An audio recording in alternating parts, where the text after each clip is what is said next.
자, 먼저 입장하겠습니다.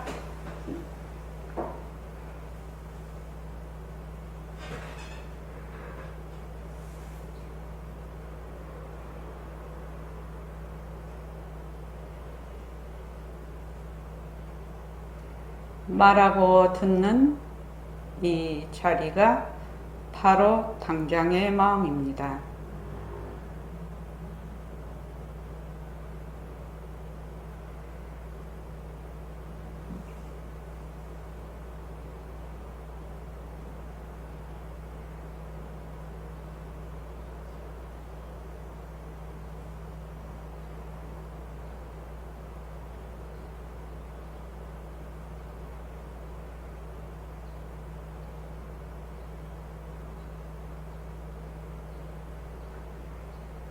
마음을 가라앉히시고 허공으로 쌓인 내가 듣는다.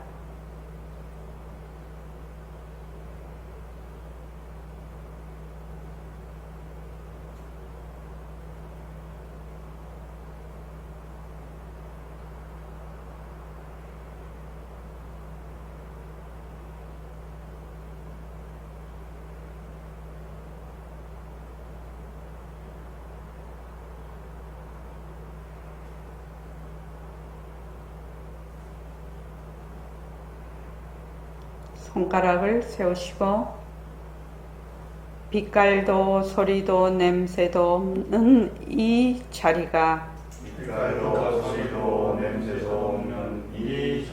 무정물인 손가락을 까딱까딱 한다. 빛깔도 소리도 냄새도 없는 이 자리가 무정물인 귀로 듣는다. 빛깔도 소리도 냄새도 없는 이 자리가 무정물인 입으로 말한다. 이 자리가 밥 먹고 일하고 이 자리가 공부하고 꿈꾸고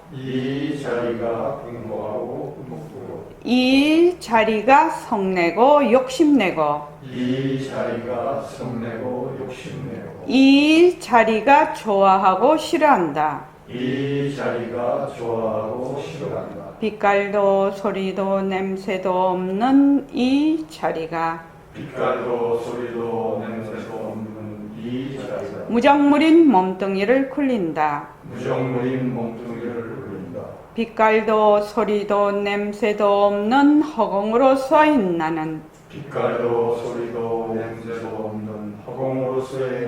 자유로운 삶의 주인으로서 애착과 집착 탐진치를 이어서 모든 생명들과 더불어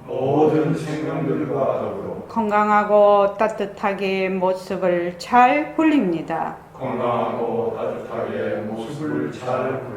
예, 합장하시고 법회에 참석할 수 있도록 도와주신 불보살님과 선지식들과 모든 인연들에 감사합니다. 감사합니다.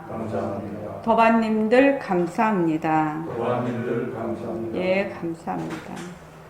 우리가 이렇게 법회도 올 수 있고 이렇게 지금 코로나 속에서도 건강할 수 있는 것은 다 모든 인연과 조건들의 돌봄입니다.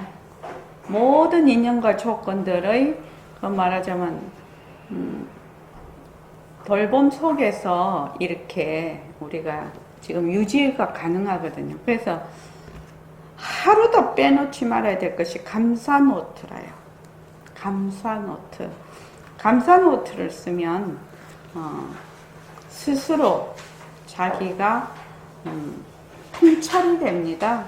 자기가 관찰이 되고 통찰이 되는 힘이 있습니다. 그래서 감사노트 꼭 쓰십시오. 감사노트가 그 힘이 장난이 아닙니다. 감사노트의 힘이요. 사람들이 감사노트 쓰라, 감사노트 쓰라고 하니까 그걸 벌로 듣거든요. 근데 실제로 감사노트를 써보면 자기의, 사람들이 다 잘 살고 싶어 하잖아요. 그지, 법계야? 다 잘 살고 싶어 하잖아. 감사노트를 쓰기 시작하면 잘 사는 그 고속도로 IC에 들어가는 거예요. 감사노트를 쓰기 시작하면. 뭐 종교고 뭐고 다 상관없이요. 그냥 감사노트를 쓰기 시작을 하면 그냥 본래의 자기의 자성의 길에 IC에 들어가는 겁니다. 그런데 사람들이 그렇게 쓰자고 해서 잘 안 쓰대. 그래서 꼭 쓰시기 바랍니다. 여기 지금 계시는 분들은 다 쓰지요? 묘광이도 쓰지? 네. 또 저기 명상거사님도 쓰시지요? 예, 쓰고 있는데요. 네. 차이 없는 사람이 별로 없어서. 오이! 야, 예. 도의도 아닌데 할 일이 없습니다. 처음에 감사노트를 쓰라고 하면 감사가 어떻게 되냐면 상대적이 돼요. 그래서 내가 감사할 일, 내가 무엇을 지어서 감사하는 일을 지어야 그것이 감사하다고 생각하는데, 지금 명산거사님이 여기에 앉아 있을 수 있는 존재 자체가 감사예요. 존재 자체가. 그냥 그런 생각이 자꾸 들더라고요. 예.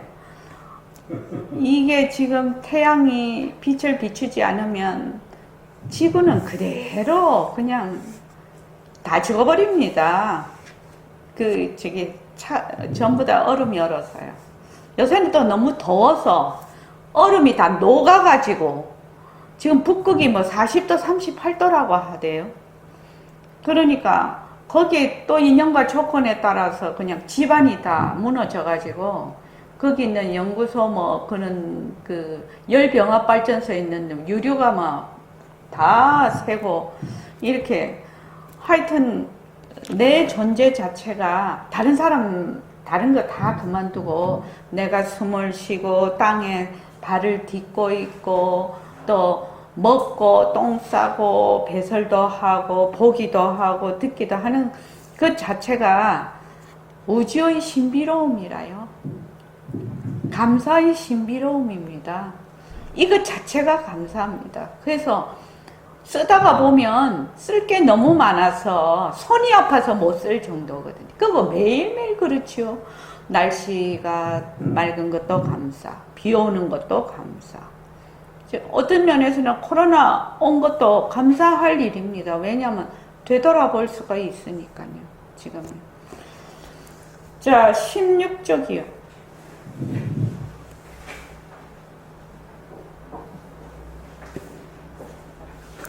16쪽. 실감이 나지 않는 이유가 무엇입니까? 그 앞에 앞으로 설법을 쭉 듣는다면 요거부터 한번 읽어볼까요? 아니다. 그 위에 백봉 선생님부터 읽어봤다. 공부의 윤곽을 잡는 것은. 자, 여기부터 한번 읽어볼게요. 시작. 공부의 윤곽을 잡는 것은 그렇게 어렵지 않습니다. 허공은 제 나라고 생각하는 가만히 예, 허공은 나의 나라고. 물론 처음 듣는 사람들은 무슨 말인지 모르겠지만 몸뚱이도 허공성, 생각하는 슬기자도 허공성, 사람에도 허공성, 태양하고 허공성이라고 하는 말이 그말입니다. 허공성이 앞으로 설법을 쭉 듣는다면 몸뚱이도 허공성이고 읽다, 보다, 좋다, 하다 생각하는 자들 허공성이라는 걸 알게 돼. 그런데 알아가도 실감이 잘 안 나. 실감이 나지 않는 이유가 무엇입니까? 몸뚱이가 나라 그릇된 생각 때문에 그렇습니다. 몸뚱이가 내 소유물이 아니고 관리물이라고 해도 누가 가져가는 거 아니고 또 내 소유물이라고 해도 죽을 때 되면 죽지 그럴 수 있나요? 그런데 몸뚱이를 진짜로 알아가기 때문에 결정이 딱 안 되는 겁니다. 몸뚱이가 내가 아니라고요. 몸뚱이가 진짜 내가 아닙니까? 몸뚱이가 내 소유물이 아니고 갈림하라고 말씀도 처음 듣는 큰 방황입니다. 어제야 몽둥이는 가짜인 줄만 아세요. 몽둥이가 가짜인 줄만 알면 나중에 가짜 중에서 진짜를 찾아낼 수 있습니다. 그때 가야 비로소 공부가 됩니다. 그 전까지는 공부가 잘 안 됩니다.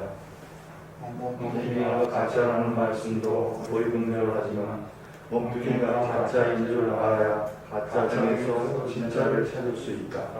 그 전까지는 공부가 잘 안 된다고 하시니 더욱 당황스럽습니다.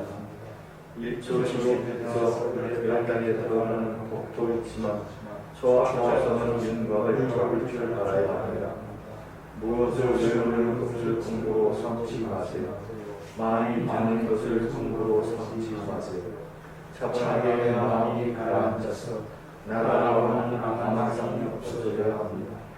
내가 아닌 걸 나다 하는 것, 실은 아무것도 아닙니다. 사실 몸속에 통밖에 안 들어서 다른 곳이 있나요? 선생님 말씀이 이해가 잘 안 됩니다. 예, 그까지요. 요게 지금 우리가 제가 2013년도에 이 책을 그걸 한 2년 동안 편집을 하면서 이제 또 수없이 보았을 거 아닙니까? 이 내용을. 그래서 2013년도 이제 책이 나오기 전에는 이렇게 프린트를 해서 우리가 다 공부를 한번 했거든요. 또 책이 나오고 나서 또 공부를 한번 했거든요. 그 금요일 또 공부를 한번 했거든. 이게 지금 4번째인데 늘 보아도 새로워요. 이 내용 자체가. 왜냐하면 그냥 만약 지식을 우리가 이게 만약 지식이라고 하면 싹 외워버리겠죠. 근데 이게 지혜거든. 지혜의 그 얘기이기 때문에 나의 그 수준이 어디에 자기 수준이 가는 곳만큼만 이해가 자꾸 되는 거예요. 그래서 볼 때마다 새로운 거야. 하나도 진보한 것이 없다 이 말이에요. 이게 지식이라면 내가 다 아는 건데 이렇게 될 것인데 실제로 몸뚱이가 나다. 일체만법이 공성이다. 그래서 진짜 내가 아니? 자기한테 물어보면 잘 몰라. 나 잘 모르는데 이 소리가 그냥 나오지요. 그러니까 또 보면 새롭고 또 보면 새롭고 그렇단 말이에요. 윤곽을 잡는다라는 것은 허공으로서의 나라고 하는데 말하자면 공리에 요달해라 이 말이죠. 공부의 윤곽을 잡는다는 것은 연기와 공성에 대해서 정확하게 이해를 하고 방향을 잡아라. 그걸 한마디로 하면 허공으로서의 나다. 허공으로서의 나 이렇게 하면 이제 몇 년씩 이제 법문을 듣고 앉으신 분들은 허공으로서의 나 안에 이 연기와 공성에 대한 이치가 다 들어있는 것이구나. 또 그 앞에 모습 공식으로 해서 내가 여기에 대한 말하자면 지혜가 받침이 되어 있구나. 이것도 이제 다 이제 그걸 가지면서 허공으로서의 나라고 보는 사람하고 이게 공부의 윤곽을 잡는 것은 허공으로서의 나라고 하는구나. 이렇게 하는 거하고는 전혀 별개의 문제라는 겁니다. 사실은. 그래서 앞으로 설법을 쭉 듣는다면 몸뚱이도 허공성, 밉다, 곱다, 나쁘다 하는 것, 그 자리도 다 허공성이라는 걸 알겠는데 이게 바로 이 앞쪽이 뭐냐면 우리가 반야신경에 색불이공, 공불이색, 색적시공, 공적시색 하는 거 있잖아요. 이거를 딱 한마디로 해놓은 것입니다. 사실은. 그리고 수상행식, 역부여식, 그 다음에 시제법, 공상, 불생, 불매 이렇게 쭉 나오잖아요. 그 내용을 한번 색적시공, 공적시색, 색불이공, 공불이색에 대해서 공부를 할 것입니다. 근데 그게 그냥 처음에 제가 치어가사님한테서 이제 그 해충국사가 말하자면 이렇게 번역을 해 놓으신 거를 자료를 이제 얻었어요. 그래서 그 반야신경을 이제 내놓으라 하시는 분들이 역대 조사서부터 그래도 수많은 것 가운데서 25개가 가장 말하자면 상승 법문으로 돼 있다. 그 중에서도 7개를 추려서 또 추려서 나중에 이제 제일 최상승으로 이 반야신경이 된 것이 이제 해충국사, 육조대사 제자시죠. 그 해충국사가 해놓으신 거를 이제 지혜보사님이 번역을 해가지고 그 야청 선생님이 이제 야청 선생님 자기가 나이가 너무 많이 되니까 그 뭐 자네가 좀 해달라고 그렇게 해서 이제 두 분이서 이제 그거를 아무래도 이걸 해놓고 가야 될 것이다 앞으로 우리가. 그래서 그 자료를 이제 제가 받았는데 딱 보니까 보통 우리 이렇게 뭐 색즉시 공공즉색 색불이 공공불이색 하는 거 차원이 완전히 다릅니다. 근데 백봉 선생님이 색수상행식 할 때 그 색하고 또 색성향미촉법 할 때 색을 다른 것으로 보시거든요. 그러니까 색성향미촉법 할 때는 색을 그 빛깔로 보지요. 이런 육진경계에서 색으로 보는데 색성향미촉법에서 색은 겉으로 우리가 하지요. 겉은 빛과 다르지 않고 빛은 겉과 다르지 않고 겉으로 하지 그걸 빛깔로 하지 않거든요. 그러니까 그 백봉 선생님 선지가 굉장히 높으신 겁니다. 예, 그것이 어떻게 해서 겉이 되었는지 해충국사의 그 말하자면 그 쓰신 번역을 쓰신 글이죠. 그 반야신경을 해석하신 글을 보면 확실히 알 수가 있어요. 그래서 시절 인연이 오면 해충국사의 반야신경을 꼭 공부를 하겠습니다. 같이 공부하라고 보내주신 거예요. 그거요. 그래서 이게 지금 보면 전부 다 공성이다. 또 그 공성 이런 말하는 색을 나툴 수 있는 그 자리도 공성이다. 이 말이거든요. 그러니까 일체의 상대성도 공성이다. 절대성도 공성이다. 이렇게 지금 얘기를 해 놓으신 거지요. 그러니까 몸뚱이도 허공성이고 밉다, 곱다, 좋다, 나쁘다 생각하는 자리도 허공성이다. 상대성도 허공성이다. 절대성도 허공성이다. 근데 실감이 잘 안 나. 여러분들이 이거를 자꾸만 여러 번 읽어봐야 돼요. 근데 이게 왜 실감이 안 나냐. 우리 본래 허공으로서의 나고 진짜 나는 진짜 본래 내가 부처인데 왜 잘 안 되냐 이거지요. 그러니까 몸뚱이를 보고 반면하는 그 망심이죠. 그래서 몸뚱이가 내다 이렇게 생각을 하는 겁니다. 몸뚱이에는 육근이 다 붙어 있죠. 그 뿌리 근자라는 게 그 뿌리라는 게 번뇌의 뿌리라는 겁니다. 그 근자가 뿌리지요. 근데 눈으로 보고 귀로 보고 하는 이것이 번뇌의 뿌리가 되는 겁니다. 망심의 뿌리.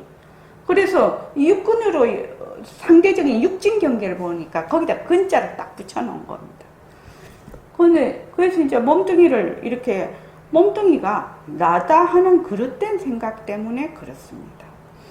그럼 우리가 생각을 해보자 이거죠. 본래 부처인데 왜 이렇게 공부가 안 되고 내가 이렇게 헤매고 있니? 간단한 거지요.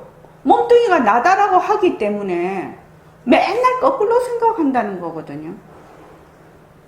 그래서 내가 몸뚱이 문제만 해결을 하면, 확실히 해결을 하면 이거 저절로 공부되는 거지요. 아니 우리가 쪼고 들어가 보면 몸뚱이만 확실히 이것이 변한다. 이것이 헛것이다. 내가 몸뚱이에 머물 수 없다. 그래서 몸뚱이로 인해서 일어나는 모든 그 경계, 또 모든 현상, 또 거기에 일어나는 고정관념, 그것만 변하고 자체성이 없고 변하고 헛것이고 머물 수 없다는 것만 내가 일종의 성품을 갖다가 아니라 정말 자기 마음에 뭐가 된다? 깨달음이 오면, 나름 깨달음이죠. 제가 새말기 모임에 자기가 느낀 것을 간단하게 딱 쪼아서 자기의 내용을 자기 글로 표현하라고. 그렇게 해서 보내서 지금 여러 명이 보내주셔서 그게 딱 제대로 그것이 크든 작든 상관이 없어요. 딱 보내주신 분은 자기 살림이 눈에 탁 보이는 분은 전부 다 시를 한 수씩 지어서 다 보냈어요. 거기에 알맞게. 그래서 이거지요. 내가 지금 본문을 계속 들어보니까 몸뚱이 문제만 확실히 해결을 하면 이게 공부가 되는 것이구나. 그죠? 또 몸뚱이 문제에 대해서도 변하는 것만 확실히 알면 되겠구나. 또는 가짜인 것만 확실히 알면 되겠구나. 이것이 인연과 조건으로만 생긴다는 것을 확실히 알면 되겠구나. 그죠? 그렇게 자기가 확 느꼈어. 그래서 거기에 대해서 한 걸음도 물러서지를 않아. 그러면 뭐요? 그 자기 살림이죠. 이렇게 들어서 내가 그걸 등불로 삼아서 내 살림이 되는 거죠. 내가 요구하는 것은 그런 것이거든요. 그래서 지금 공부하시는 명상거사님이나 현각거사님도 공부를 쭉 해 나가시면서 지금은 좀 어리둥절해. 이게 뭔가 이게 정리도 안 되고 그래. 그지요? 근데 자꾸 하다가 보니 한기를 펑 느꼈네. 그러면 그 느낀 것이 살림이 되는 것입니다. 여기 제가 이래서 오늘 엑스레이 MRI 얘기를 오늘 다시 해야 된다. 내가 이거를 아침에 이제 보면서 그렇게 생각을 했는데, 몸뚱이가 나다 하는 그릇된 생각 때문에 이 공성이라는 것이 실감이 안 난다는 겁니다. 그런데 왜 그럴까? 왜 몸뚱이가 나다 하는 그릇된 생각 때문에 왜 이것이 자체성이 없고 변하고 헛것이고 머물 수 없는 것인지, 인연과 조건으로 생겼다가 인연과 조건이 닿으면 사라지는 것인지 왜 나는 잘 모르지? 그러니까 내 소유물이 아니고 관리물이라고 해도 누가 가져가는 거 아니고, 몸뚱이 내 소유물이 아니야, 관리물이다, 이렇게 해도 남이 내 몸뚱이를 가져가는 거 아니라는 겁니다. 또 내 소유물이라고 해도 몸뚱이 내 거야 해도 어떻게 됩니까? 때 되면 죽어버려요. 내가 마음대로 할 수 있는 물건이 아니에요. 죽을 때 되면 죽지 별신. 그래서 이런 말, 백범 선생님이 그 법문을 하실 때는 그 말 한마디 한마디가 굉장히 깊은 의미를 갖고 있다라고, 처음에는 이제 그렇게 잘 이렇게 뜻을 새길 수가 없는데 자꾸 자기가 공부를 하다가 보면 자기 그게 생긴다는 겁니다. 예, 알겠습니다. 잠깐만요.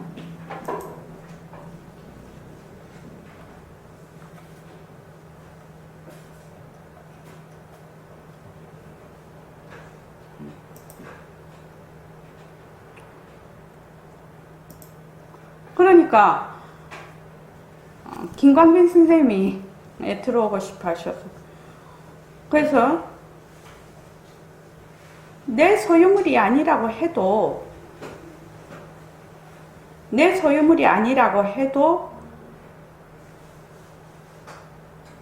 말하자면 남이 지금 내 몸뚱아리 가져가는 것이 아니고 내 소유물이라고 해도 갈 때 되면 가버린다는 거죠.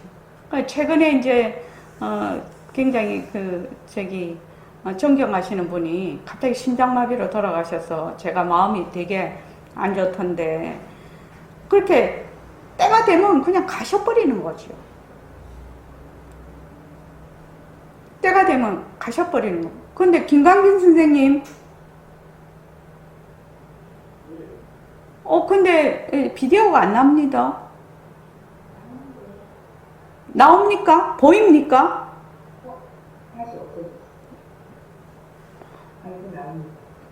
다시 나왔어요? 네.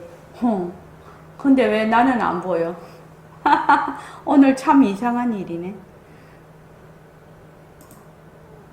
다시 해볼까? 네. 잠깐만요.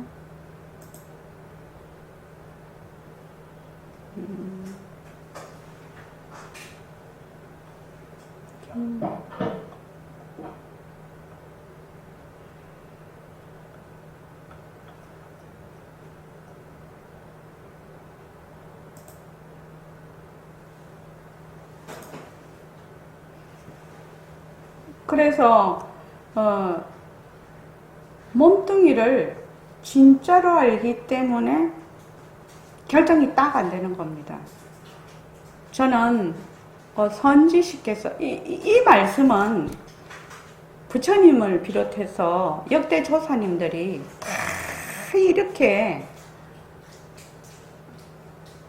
다 이렇게 말씀을 하셨기 때문에 이 몸뚱이를 진짜로 알기 때문에 결정이 안 된다는 이 말이 매우 소중한 말이라고 저는 정말로 알고 있습니다.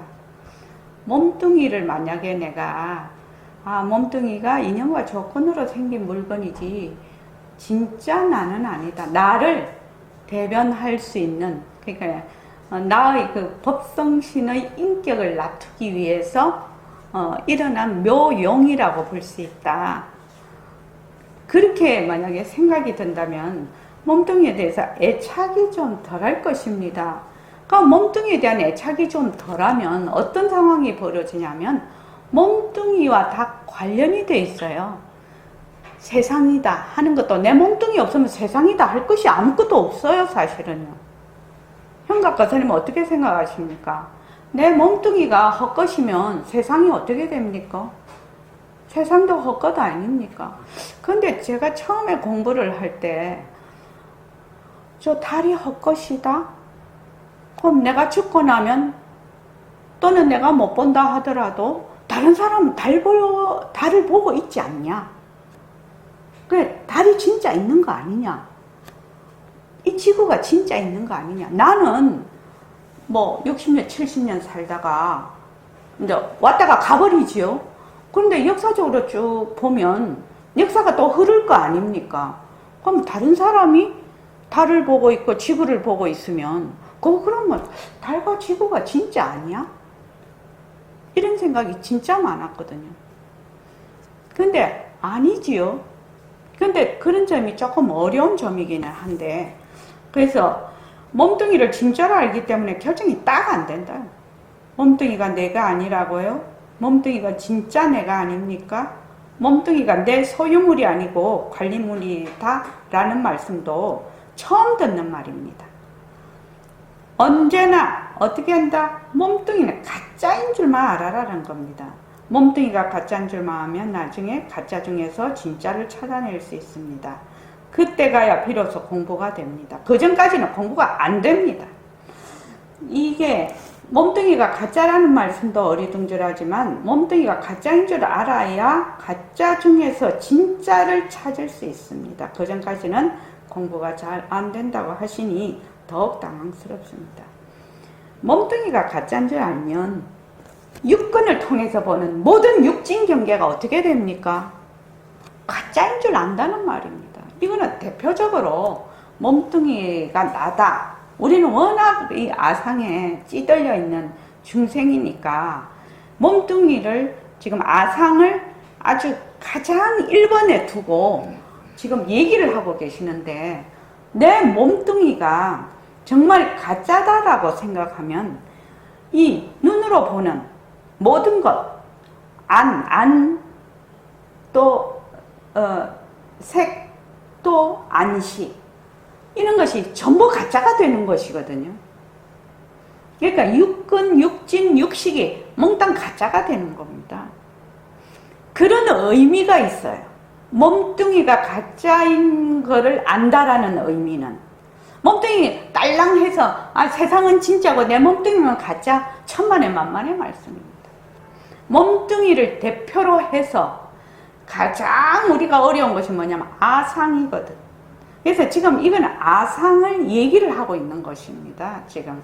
그래서 1초직입해서, 1초직입이라는 것은 한 번에 홀쭉 뛴다는, 1초 한 번 턱 뛰어서 어디로 들어간다?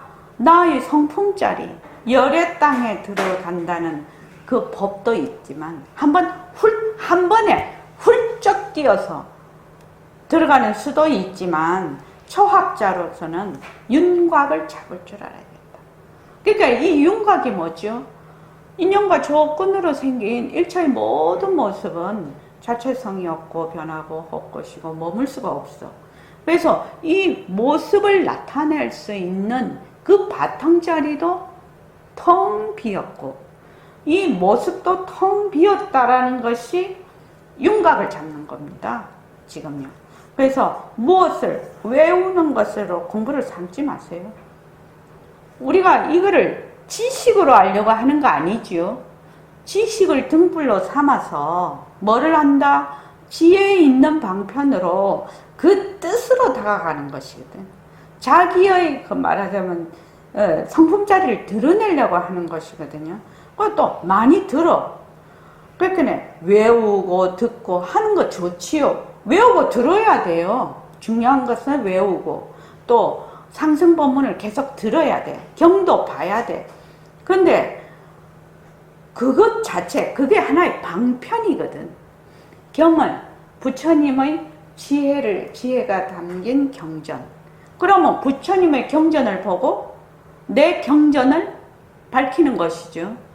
그래서 경전을 보는 겁니다.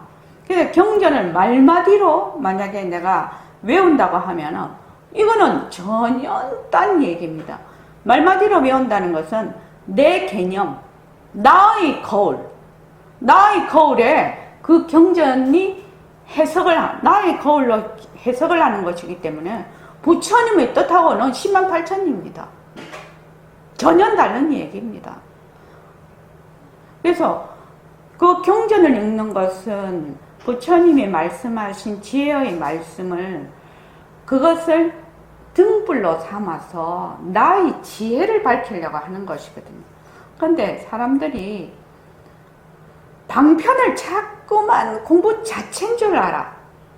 방편은 목적지를 가기 위한 하나의 뗏목이다, 수단이다. 이렇게 이제 알아야 된단 말이죠. 그래서 무엇을 외우는 것을 공부로 삼지 말고 많이 듣는 것을 공부로 삼지 마라.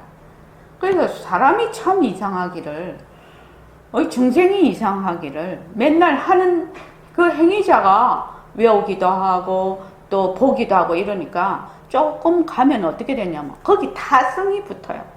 휴지통 이야기가 되는 거죠. 휴지통 이야기. 그래서 휴지를 가득 채워놓고 난 니보다 낫다 뭐 이런 식으로 하면 곤란하다는 거죠. 자꾸만 어떻게 해야 된다? 휴지통을 자꾸 비워야 되는 거죠. 비워서 나중에 그 휴지통조차도 말하자면 드러내버리는 거죠. 그래서 본래 텅 빈 그 자리를 봐야 되는데 휴지통에 옛날 그 휴지를 넣는 거하고 또 다른 종류의 휴지를 갖다가 넣는 거예요. 자꾸만. 그렇게 공부를 하면 안 된다 이 말입니다. 그래서 우리가 옛날 휴지는 뭐 말하자면 뭐 더러운 거 이렇게 닦아서 뭐 이렇게 뭐 넣었다. 그러면 지금은 뭐 내가 뭐 참선했다, 뭐 내가 뭐 이 공부했다, 내가 뭐 지금 뭐 모습공식 하고 있다, 뭐 이런 휴지를 갖다 넣는 거지 다시. 그건 안 된다 이 말입니다. 그래서 차분하게 마음이 가라앉아서 나라고 하는 아만상이 없어져야 된다. 제일 중요한 건 아상입니다. 아상이요. 아상은 뭘 그걸로 하냐면 몸뚱이와 나의 생각, 감정, 의식을, 망심을 아상이라고 하거든요. 내가 아닌 걸 나다 하는 거 실은 아무것도 아닙니다. 사실 몸속에 똥밖에 안 들었는데 다른 무엇이 있는 거예요? 선생님 말씀이 이해가 안 됩니다. 선생님 말씀이 이해 안 되죠. 이해 안 됩니다. 제가 오늘은 아침에 이제 자선을 하고 교재를 이렇게 보면서 오늘은 늘 듣던 얘기지만 엑스레이 MRI 이야기를 해야 된다. 그렇게 제가 생각을 했습니다. 김강빈 쌤 잘 보이십니까? 김강빈 쌤 잘 보입니까? 네, 보이신답니다. 네. 제가 김강빈 쌤 얼굴이 안 보이고 김강빈 선생님이 김광 해갖고 동그랗게 저 얼굴은 안 보이고 그 동그랗게 있어서 또 지금 음소거도 해놓은 것도 다 보이는데 얼굴이 안 보여요. 근데 안 보이도 보이는 것 같이 생각하고 합니다 지금. 예. 살아 계시네. 이 엑스레이 MRI는 몸뚱이가 나다 하는 그릇된 생각을 말하자면 뚫게 해주는 법문입니다. 여기 각형거사님이 계세요. 아, 형각거사님. 먼저 이것부터 하죠.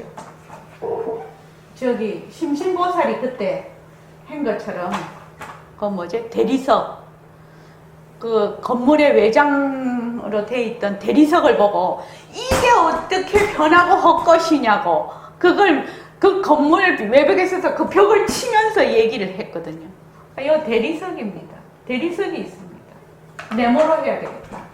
우리는 네모에 적혀 있으니까 대리석이라면 네모가 많이 대리석이 있어요.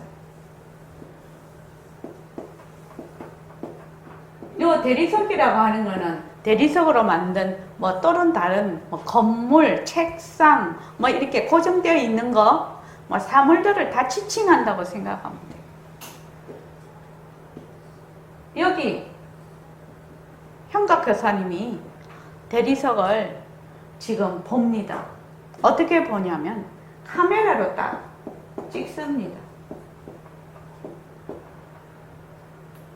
우리 보통 말하는 스마트폰으로 딱 찍어. 이제 스마트폰이네 이거. 스마트폰이구만 이게. 이제 스마트폰으로 딱 찍어요. 저는 이런 생각을 해보거든요. 사진을 찍는데 지금은 카메라로만 된 스마트폰이지요. 나중에 이게 점점 업그레이드가 돼가지고 스마트폰에 카메라를 찍을 때 하나는 뭐 말하자면 MRI 예를 들면 하나는 현미경 하나는 말하자면 그 용도에 따라서 옵션이 다 다른 거야. 그럼 그걸 딱 누르면은 딱 엑스레이로 찍히는 스마트폰. 아 그런 생각을 해본다니까요. 그거 가능하겠습니까? 가능할 것 같아요. 지금은 스마트폰에 뭐만 들어와 있어요? 카메라만 들어와 있거든요. 근데 이것이 나중에 수많은 용도로 된 적외선 카메라. 그럼 밤에도 착 보이네. 밤에도 보일 수가 있네. 그런 아주 다양한 그 말하자면 시도가 이 스마트폰에 장착이 될 것이다 라는 생각을 하는 거예요. 형각거사님, 우리 앞으로 한 20년, 뭐 10년은 아직 안 될 것 같아. 나중에는 막 그 불에 태우고 그렇게 안 해도 될 겁니다. 불에 태워가지고 이걸 어쩌냐 저쩌냐 온 국토가 막 그냥 묘지가 되고 그러지 않아도 될 겁니다. 앞으로는 그 이렇게 생체를 분해하는 그 액체 그걸 뭐라고 하지? 시럽 뭐라고 하나? 그 이렇게 쪽 넣으면은 그 검사하는 거 뭐라고 하지? 보살님? 시료는 재료고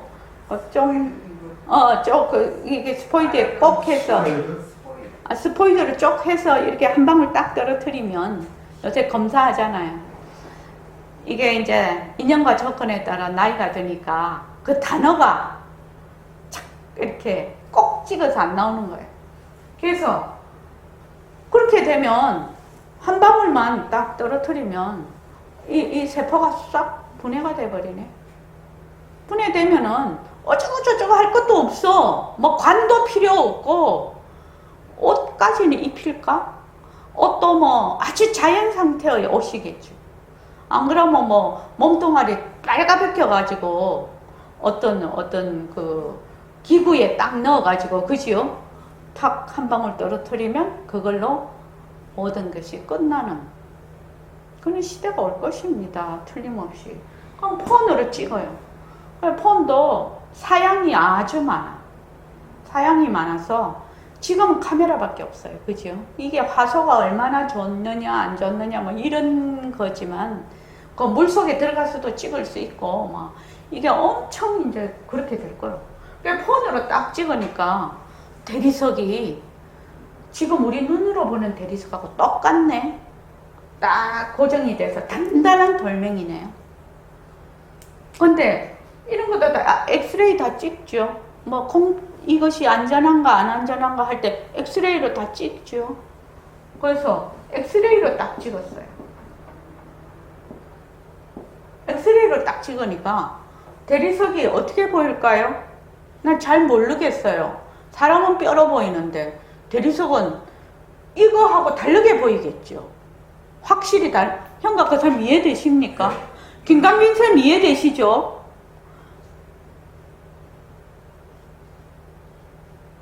김광빈 쌤 이해되시죠?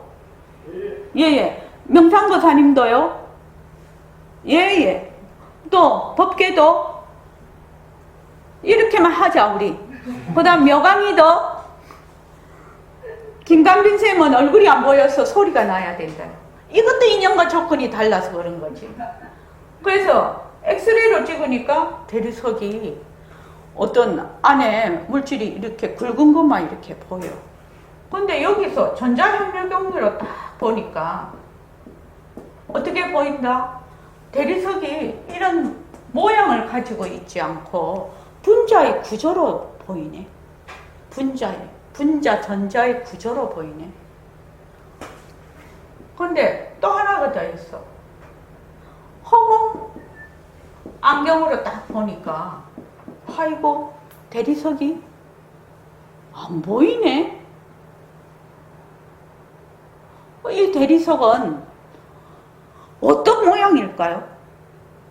이 대리석 본래 모양이 어떤 모양일까요? 이 모양일까요? 이 모양일까요? 이 모양일까요? 이 모양일까요? 지금 형과 거사님한테 너무 어려운 얘기예요. 처음에 제가 이 법문을 했을 때 뭘 저런 걸 법문을 하고 있느냐 이렇게 하는 사람이 있고 그 법문 너무 어렵다 이렇게 하는 사람이 있었어요. 완전 극과 극이었어요. 자, 명상거사님 대리석이 어떤 모양일까요? 폰으로 보는 모양일까요? 엑스레이로 보는 모양일까요? 전자현미경으로 보는 모양일까요? 허공안경으로 보는 모양일까요? 요 대리석 본래 모양이 어떤 모양일까요? 정해진 게 따로 없고요. 인연과 조건에 따라. 네. 이제 말씀은 그렇게 하는데 정말로 실감이 온 표정은 아니거든요. 그러면 엄청나게 무서운 얘기거든, 이게. 자, 폰, 엑스레이, 전자현미경, 허공안경은 뭐가 다르다고요? 인연과 조건이 달라요. 인연과 조건이 다르죠.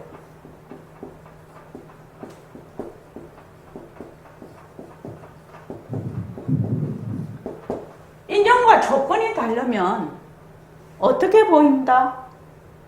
다르게 보인다는 겁니다. 소리도 마찬가지. 색, 성, 향, 미, 촉법이 다 다르게 보인다는 것이고 또 색, 수, 상, 행, 식도 다 다르게 보인다는 겁니다. 무엇에 따라? 인연과 조건에 따라. 이 우리가 모습 공식을 할 때 인연과 조건으로 생긴 모습 변한다, 올 것이다, 머물 수 없다. 이렇게 할 때 처음에 할 때는 어떻게 칠판이라는 것이 있다라는 그 가정하에서 인연과 조건으로 생긴 칠판 이렇게 보는 거지요. 처음에는 이렇게 보는 거예요. 근데 나중에는 어떻게 보느냐? 이 칠판이라는 것이 있는 것도 아니고 없는 것도 아니다. 칠판이라는 것이 인연과 조건으로 의해서 보일 뿐이다. 이렇게 보는 거거든요. 그러면 처음 모습 공식 할 때하고 나중에 모습 공식 할 때하고는 전혀 다른 차원이 되는 겁니다. 차원이 전혀 다릅니다. 그래서 모습 공식을 그 어떤 분이 모습 공식이 기초라고만 자꾸 얘기를 하신 거 안 오신 거사님이 처음에 계셨는데 모습 공식 기초 아닙니다. 기초 처음이면서 끝이에요. 모습 공식이 처음이면서 끝이에요.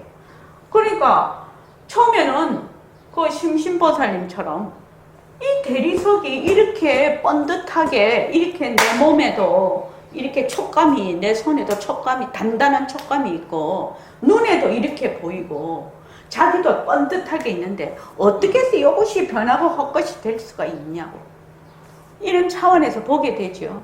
그 이유는 상대적인 그 대리석이 실제로 존재한다라는 그 고정관념에서 그게 있는 거지요. 거기에서 시작이 되는 거죠. 그러면 상대적인 그것이 번듯하게 있다라고 하는 것은 다른 말로 해서 어떤 말이 되겠습니까? 이류거사님. 상대적인 대리석이 번듯하게 있다라는 것은 다른 말로 해서 다른 말로 표현을 하면 어떤 말이 되겠느냐 이렇게 묻고 있어요. 제가요. 내가 있다라는 것이 되는 겁니다. 상대적인 것이 번듯하게 있다라는 것 속에는 그 전에 내가 있다라는 것이 먼저 그것이 전제가 되지 않으면 그것이 전제가 되지 그것이 그렇게 보이지 않거든요. 그런데 먼저 내가 있다라는 건 생각해 본 적도 없고 그거는 본래 내가 있었으니까 생각을 해본 그거는 저 물 밑에 있습니다. 물 밑에 있어서 이것이 겉으로 끌어내야 되는데 끌어내려고 하니 뭘 상대를 가지고 변한다 헛것이다 머물 수가 없다라고 자꾸 하게 되는 거죠. 변한다 헛것이다 머물 수 없다라고 하는 자, 하는 행위자, 하는 것 이것을 끌어내는 거죠. 처음에는 여기 대리석이 단단하고 이러니까 대리석이 변하고 헛것이고 뭐 처음에는 마음으로는 와닿지도 않아. 그런데 하라니까 할 수 없이 변한다 헛것이. 그래서 이제 한 번 더 머리를 굴려보지요.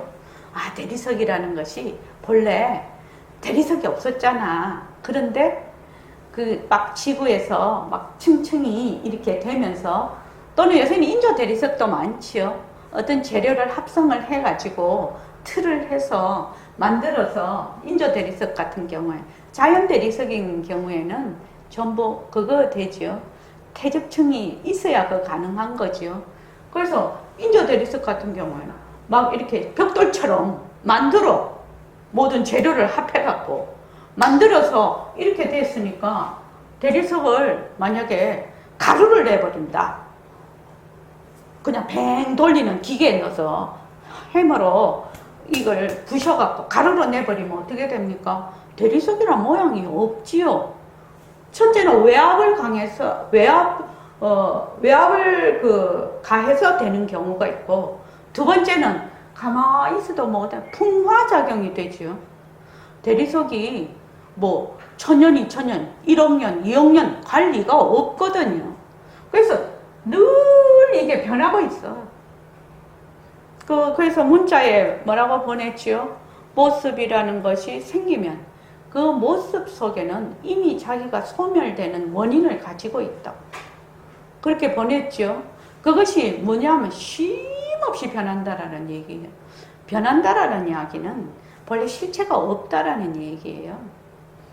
그것은 단지 가짜로 만들어진 것이다. 이거거든요. 근데 우리는 가짜에 자꾸 들어앉으니까. 그래서 폰으로, 엑스레이로, 전자현미경으로, 허공으로 보니까 아이고 이 대리석이라는 것이 이렇게 고정된 것이 아니네. 번듯한 벽돌과 같이 어떤 돌멩이가 아니네. 대리석은 진짜 어떤 모양이고? 이거죠. 여기 그 경전에 나오는 물을 볼 때 인간은 뭘로 보지요? 물로 봐요. 또 고기. 고기는 뭘로 봐요? 공기로 보죠. 자기가 인간이 볼 때는 공기지. 인간은 이렇게 이런 그 공간이 있어서 공기로 사는데 고기는 뭘로 자기 사는 세상이지요. 그다음에 수라지요. 수라. 수라는 뭘로 보지요? 피고름으로 봐요. 피고름으로. 천상 사람들은 뭘로 보지요? 유리로 봐요. 그러면 도대체 물이라는 것은 어떤 말하자면 물건이냐 이 말이에요. 물의 그 진짜 모습은 무엇이냐 이거지요. 물의 진짜 모습은 뭐예요? 각각 인간과 고기와 수라와 천상 사람들이 볼 때 이 사람들은 딱 그렇다고 믿고 있지요. 물이라는 것이 이렇게 생긴 것이라고 믿고 있어요. 근데 실제로 보면 물을 다 다르게 보내. 인연과 조건에 따라. 그럼 물은 어떤 모양이라야 되느냐? 아시는 분은 말씀하시지 마세요. 우리는 이거 수없이 했거든요. 그지요? 이게 이제 물이라는 것은 또는 대리석이라는 것은 진짜 모양이 어떻게 생겼냐? 진짜 어떤 모양이냐? 이것이 질문이라요. 근데 대리석을 봤을 때 뭐 물도 마찬가지지만 그 물로 하는 것이 더 좋겠네. 물로 봤을 때 인간이 보는 것도 물이고 고기가 보는 것도 물이고 수라가 보는 것도 물이고 천상 사람이 보는 것도 물이요. 그런데 그 인연과 조건에 따라 전혀 다르게 보기 때문에 도대체 이 물이라는 이 말하자면 모습은 실제로 어떤 모양일까? 이게 질문이에요. 그러니까 이거를 자기가 뭐 공식을 하고 공부를 해서 어떻게 해야 된다? 자기가 답을 내야 되는 거지요. 그래야 진짜 내 살림이 되는 거지요. 이 답을 내야 되는 겁니다. 그런데 이제 사람들이 그런 것도 다 있나? 뭐. 그러니까 여기 다 들어갈 수 있죠. 세상, 몸뚱이, 또 나라는 인식, 뭐 책상, 뭐 눈으로 보는 모든 것, 귀로 듣는 모든 소리, 아니 비설심이 색상양 미촉법 전부 다요. 전부 다 무엇에 이 대리석 하나에 들어갈 수가 있다. 이 비유에 들어갈 수가 있다 이 말입니다. 이것이 가장 기본적인 우리가 불교에 입문을 하면서 가장 기본적으로 알아야 되는 법이라요. 이치라요. 그러니까 인연과 조건으로 생긴 이 말은 어마무시한 말이에요. 인연과 조건으로 생긴 그거를 이제 얼마나 그 사람이 공부를 해서 그 말하는 수준이 다 다르겠죠. 수준이 다 달라요. 그래서 부처님께서는 한 트럭마다 어떻게 한다? 시방세계를 다 비추어서 그 세계에 있는 부처님이 법문을 하셔. 그렇게 그 경전 시작할 때 쫙 그렇게 나오지요. 그러면 뭐 도대체 이것은 사입이 아니야? 뭐 이런 게 어떻게 있을 수 있어? 그렇게 생각하지요. 보는 사람은. 근데 그 보는 사람은 뭐 자기 인연과 조건으로 이해하는 거죠. 있을 수 없는 일이다. 그것도 자기 인연과 조건이라는 것이죠. 자기 인연과 조건이.